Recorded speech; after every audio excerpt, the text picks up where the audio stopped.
les gars, j'ai eu un problème de son ce soir. Donc le son n'a pas été enregistré, je suis désolé. Je vais vous montrer ce que j'ai fait. D'abord, j'ai pas beaucoup tradé parce qu'on est vendredi et que c'est le vendredi de l'expiration de l'OPEX. Donc moi, j'ai des setups bien précis ce jour-là que j'enseigne dans ma formation.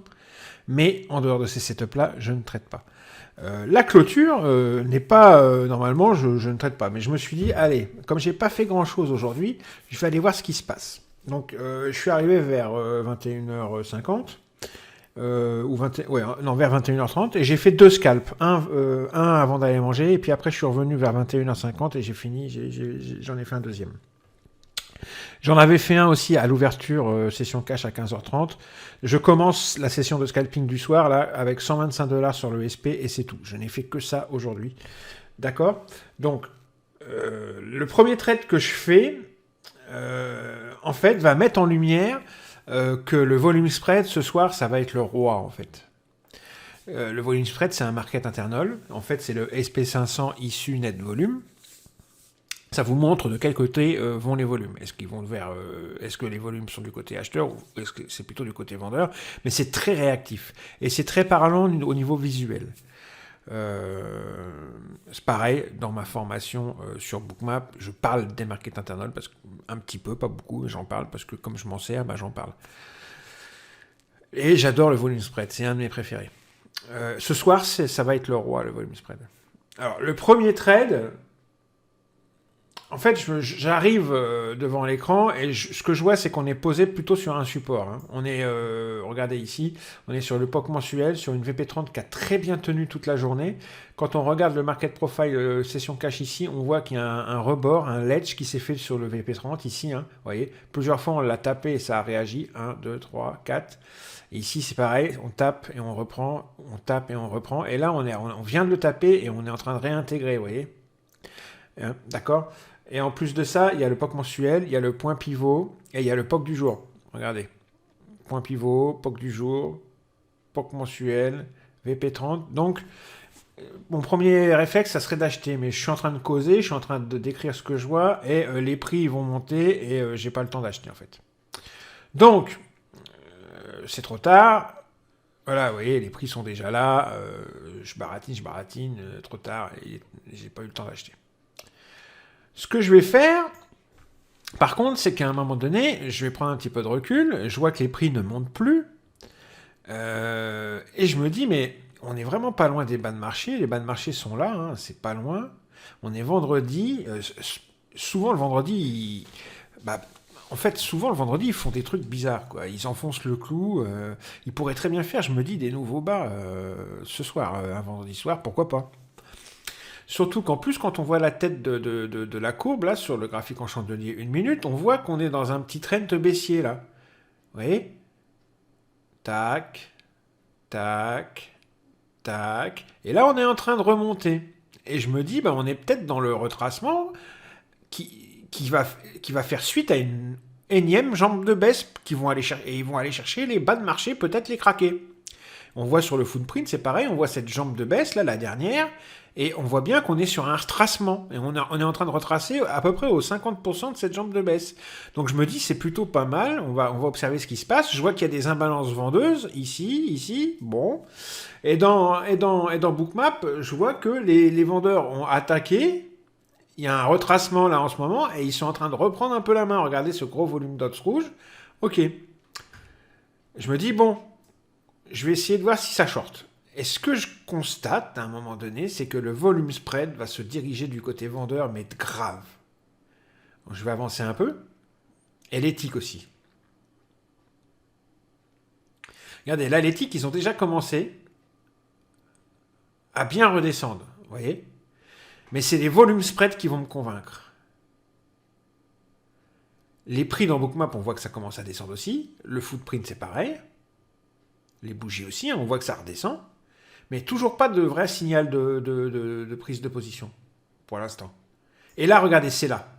Là, il y a une accélération du volume spread juste à ce moment-là. Je remets un peu en arrière. Qui m'a tilté aux yeux. Regardez. Vous voyez? Ça et les ticks. Bam, bam. En général, le volume spread, il ment pas. il ment pas, il ment pas. Le footprint, il s'y met aussi. Le volume spread qui commence à dézinguer sud. Les ticks aussi. Moi, regardez, je mets sur play. Vous allez voir que il va y avoir un petit overlap. Je laisse faire, regardez. Pour l'instant, je laisse faire.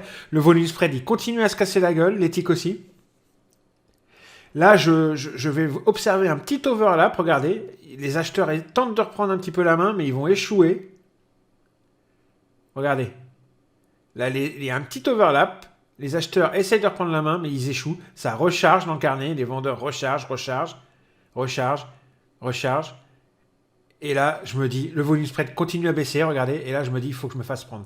Je viens de poser un ordre. Vous voyez, j'ai posé mon ordre de vente. On va remettre en arrière. Voilà. J'ai posé mon ordre de vente. Le volume spread, il se casse la gueule. Les acheteurs, il y a un petit overlap, mais ils n'arrivent pas à passer. Ça redescend. Ça commence à redescendre. Je pose un ordre. Ils vont me prendre. Ils vont m'exécuter. Regardez, bam, voilà, je suis exécuté et je suis dedans. Et après, j'ai plus qu'à attendre. Ça va descendre, ça va descendre, ça va descendre, ça va descendre. Le volume spread, il va descendre tout le temps. Il va, comment vous dire, confirmer la baisse. Il va me rassurer et faire que je suis dans la baisse jusqu'à ce que ça soit plus intéressant. Regardez, j'avance. Ça va continuer, ça continue à descendre. Le volume spread descend, les ticks descendent, le footprint descend. Regardez le volume spread. Regardez comme il est beau. Il est plein sud en ligne droite. Magnifique. Et ça continue. Et le seul moment où il va y avoir une hésitation, que le volume spread ne va plus vouloir descendre, là, regardez, il vient d'avoir encore une accélération à la baisse. Donc, je suis tout bon. Moi, je garde ma position. Regardez. Donc, après, voilà, les prix continuent. Le volume spread continue à vraiment donner une... C'est le roi ce soir, le volume spread. Il donne vraiment l'indication. Il donne le chemin. Il donne le sens. Et là, il bougeait plus. J'ai sorti un contrat. Et j'attends de voir pour le deuxième. Et on va se rendre compte que le volume spread, il va commencer à remonter. Là, il vient de remonter. Les ticks aussi, ils ne bougent plus. Et donc, je vais sortir mon deuxième contrat. Et ce sera tout. Ce sera le premier trade de la soirée. Les prix ne descendent plus. Le volume spread ne descend plus. Vous voyez, ça ne descend plus. Ça fait du surplace, quoi, en gros. Le volume spread, il remonte même, quasiment. Vous avez vu ? Donc là, je suis plus du tout intéressé et je vais chercher à sortir mon deuxième contrat au mieux. Chose que je vais faire maintenant. Voilà, je suis sorti. 275 $, j'étais à 125, ça fait un trade où je gagne 150 $, sans risque. C'est très très bien. Franchement, je suis content. Pour un vendredi soir, il n'y a pas de prise de risque excessive. J'ai pas eu de drawdown. Je suis très très très content. Et oui, c'est comme ça. Il faut savoir se contenter de peu. Hein. Quand il y a peu à prendre, on se contente de peu. Le deuxième trade, c'est à la clôture. Il est très rapide. Allez, on file à la clôture. Et regardez, en fait, quel est le principe de ce trade ? À la clôture, il n'y a pas... C'est un setup que j'enseigne aussi. Il y a différentes choses à regarder. Les market internals, le footprint et le carnet. Surtout Bookmap. C'est Bookmap qu'il faut voir surtout. Là, les market internals, à part le volume spread qui va faire une petite pointe sudiste, les autres, ils vont rien nous dire.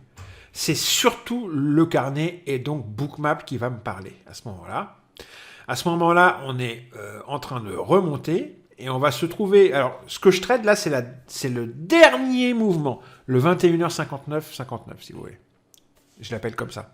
C'est vraiment le dernier truc qui se passe juste avant la closing bell, juste avant que la cloche sonne. Il se passe toujours un petit truc d'intéressant. La mock était inintéressante ce soir. Hein. Il n'y avait même pas 84 millions sell side. Donc, c'était pas intéressant du tout. Donc, dans ces cas-là, on regarde nos graphiques. Les market internals, là, ils nous disent rien. Ils font du surplace. Hein. Et il est 21h presque 59. Et regardez les prix, ils montent. Ils montent. Ils se retrouvent sous une petite résistance ici dans le carnet. Il y a une petite résistance dans le carnet. Et ce qui va se passer, je vais mettre en vitesse réelle, c'est qu'il va y avoir du reload. Les vendeurs, regardez, il y a énormément de vendeurs dans le carnet. Les vendeurs dans le carnet vont recharger, ça ne passera pas, la résistance, on ne passera pas au-dessus de la résistance. Les prix vont redescendre. Je vais poser des ordres de vente en espérant être pris. Il y en a un qui est pris et ma target est prise derrière illico. Ça prend 1 seconde ce trade. Je vous le remets. Tout est dans la prise de décision à l'observation de ce reload. Regardez. Les prix montent. Reload. Reload. Ça passe pas. Ça descend. Attention. On pose des ordres de vente. On attend. On espère que les prix viennent vous prendre. Le prix vient me prendre. Et bam, il redescend dans la foulée. Et il me fait ma target de 4 ticks. Terminé, c'est plié, le game est joué. Effectivement, le volume spread a dit que ça allait baisser. Et ça a bien baissé. Mais moi, j'ai pas eu besoin de regarder le volume spread. J'ai juste eu besoin de regarder mon bookmap. Cette résistance, les prix ne l'ont pas passé à 21h59. Il y a eu du reload.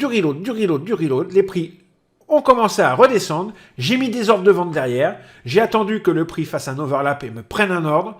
Il me l'a pris. Target 4 ticks. Terminé. C'est plié. Week-end. Au revoir. Bis les amis. Ciao.